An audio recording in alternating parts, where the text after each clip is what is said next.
Check this out. They finished the mural. That looks gorgeous. They have Halloween Horror Nights going on tonight, so it's kind of blocked off. That's going to be the new entrance to the ride right there. Right there. And if you can see, here's the restrooms to the building.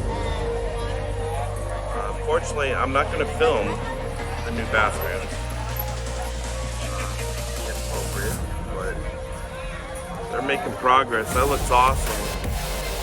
We're going to talk about a little bit of construction here as well, of course, for the brand new roller coaster opening next year, Fast and Furious Hollywood Drift. I am very excited about this ride. I don't know if you're a fan of Fast and Furious. I don't know if you're a fan of roller coasters. Some of you may not be, but if you post a video, so you'll see